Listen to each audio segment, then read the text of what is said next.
Assalamualaikum warahmatullahi wabarakatuh. Selamat pagi, siang, sore, Pak Cecep dan teman-teman semuanya. Eh, Kami akan mempresentasikan tugas yang telah kami kerjakan di minggu ke-8 dan ke-9 di mata kuliah Manajemen dan Mitigasi Bencana A dengan kajian bencana alam gempa bumi di Maluku.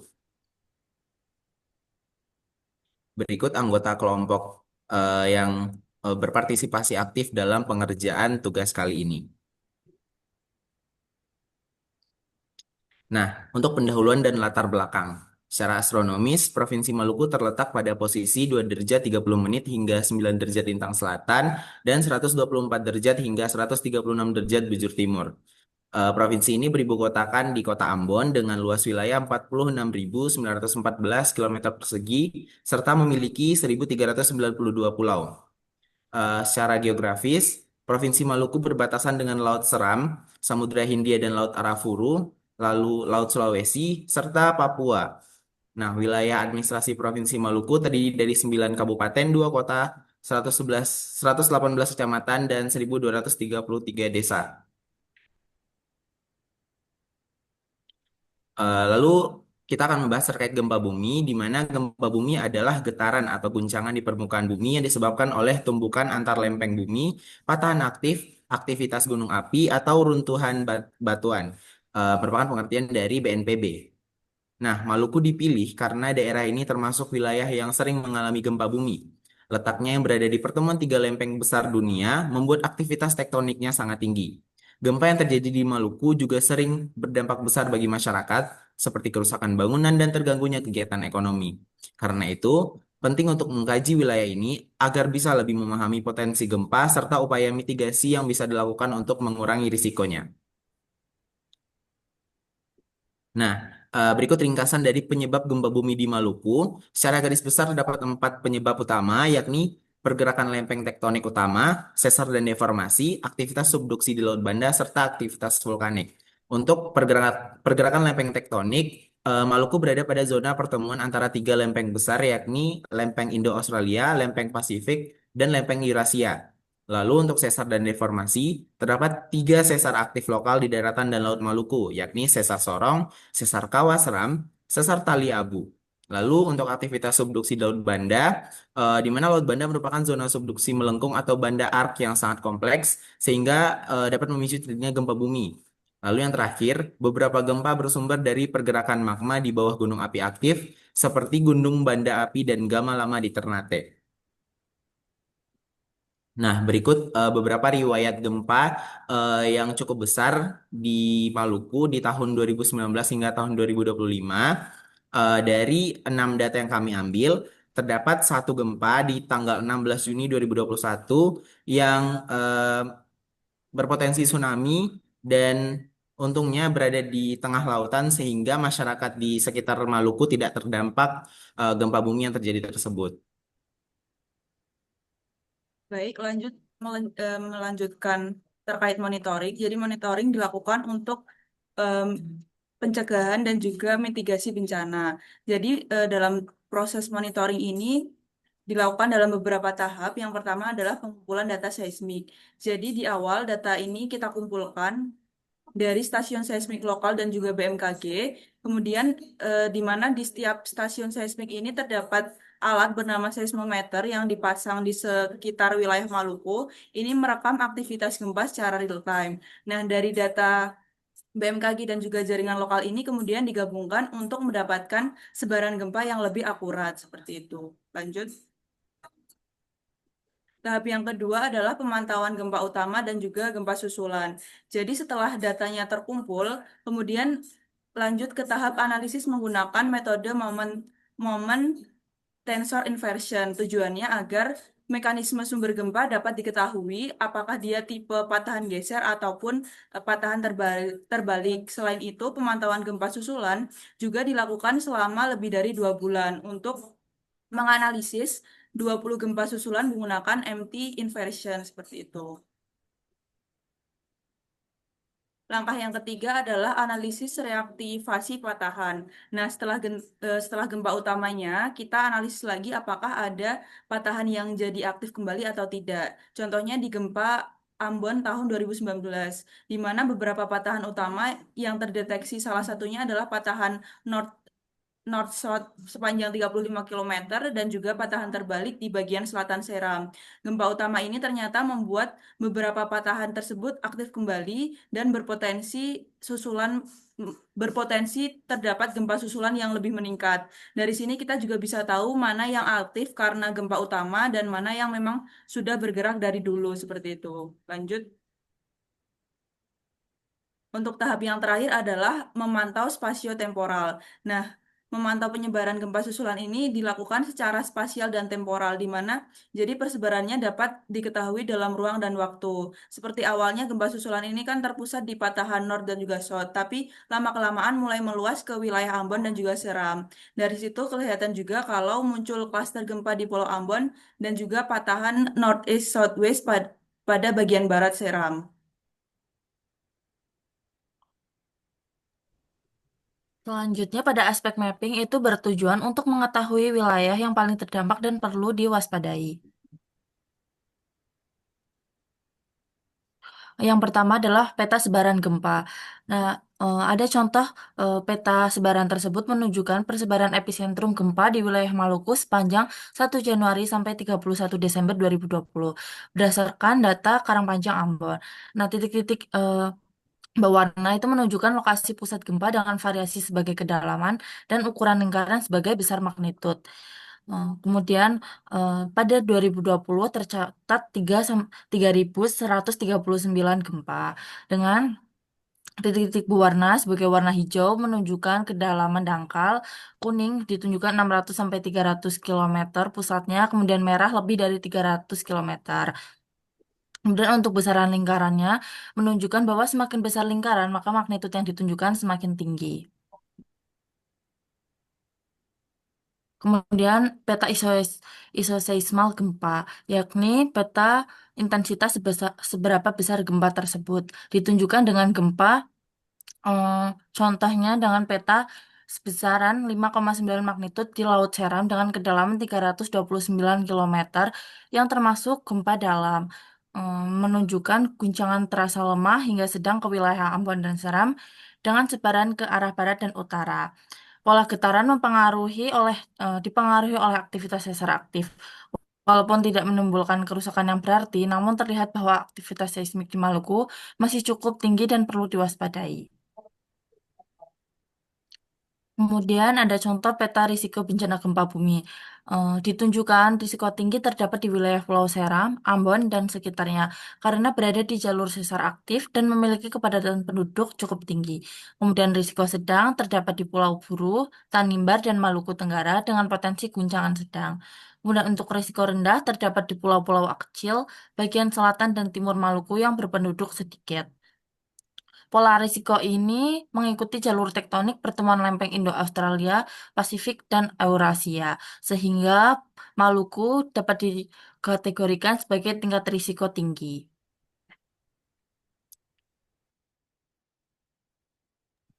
Baik, lanjut ke tahap prekursor. Prekursor itu untuk mengidentifikasi faktor awal atau indikator pemicu atau trigger. Next. Nah, selanjutnya terkait kondisi geografis dan geologi Maluku. Yang pertama, letak geografis itu diapit oleh laut dalam dan pertemuan busur kepulauan menjadikan Maluku memiliki lingkungan geoteknik yang sangat aktif. Nah, kemudian secara geologi, Maluku ini eh, berada pada zona pertemuan tiga lempeng tektonik besar dunia, yaitu lempeng Indo-Australia, Pasifik, dan Eurasia. Next. Baik, selanjutnya untuk terkait kaitan antara kondisi geografis dan geologis dengan aktivitas gempa. Yang pertama, posisi di zona subduksi ganda ini menjadikan Maluku sebagai wilayah paling aktif secara seismik di Indonesia Timur. Kemudian, terdapat cekungan laut dalam dan busur pulau vulkanik atau banda art, seperti pada gambar berikut. Nah, ini berperan sebagai tempat akumulasi energi tektonik yang sering dilepaskan melalui gempa bumi. Kemudian, terdapat pulau-pulau kecil yang rapat dan batuan sedimen lunak di pesisir ini akan meningkatkan amplifikasi guncangan saat terjadi gempa dangkal. Next. Oke, berikut merupakan gambar terkait distance map of active faults. Nah, di sini terdapat sesar-sesar utama yang melintasi Ambon, yaitu sesar Kairatu, sesar Ambon Tengah, dan sesar Lei Timur. Nah, untuk Pulau Ambon ini berada di wilayah aktivitas tektonik yang sangat tinggi dan terletak di busur banda Ars yang sudah dijelaskan sebelumnya. Nah, pada peta ini terlihat zona-zona sesar aktif, yaitu yang bergaris merah, yang melintasi hampir seluruh wilayah Ambon. Nah, warna gradasi dari merah ke kuning ini menunjukkan jarak terhadap sesar aktif, di mana untuk garis yang berwarna merah tua ini adalah area yang sangat dekat dengan sesar, yaitu kurang dari 1 kilometer. Nah, kemudian untuk warna oranye atau kuning, oranye sampai warna kuning, ini semakin jauh dari sesar hingga sekitar 10 kilometer. Nah, artinya hampir seluruh wilayah Ambon ini berada dalam radius kurang dari 5 kilometer dari sesar aktif, sehingga potensi gempa bumi di wilayah ini sangat tinggi. Next. Oke, nah ini terkait tren bencana gempa bumi Maluku. Untuk gambar di sebelah kiri, nah ini datanya berasal dari Earthquake Database dari INSS, ISC, dan USGS Catalog. Nah, peta ini menampilkan sebaran epicenter gempa di wilayah Provinsi Maluku dan sekitarnya. Untuk titik hijau ini gempa dengan magnitudo 4,5 sampai 6, termasuk gempa ringan atau menengah. Kemudian untuk warna kuning itu termasuk gempa kuat, dan warna merah itu termasuk gempa besar atau destruktif. Nah, sebaran titik gempa di gambar sebelah kiri ini termasuk sangat padat dan daerah paling aktif secara seismik di Indonesia Timur. Titik-titik gempa banyak terkonsentrasi di Laut Banda, kemudian Pulau Seram dan Ambon, dan wilayah selatan Maluku. Kemudian untuk gambar kedua ini merupakan data gempa yang sudah dilakukan proses declustering. Declustering yaitu proses untuk menghapus gempa susulan dan gempa pendahuluan, nah supaya tidak terjadi pengulangan di titik lokasi yang sama. Next. Baik, ini merupakan perbandingan terkait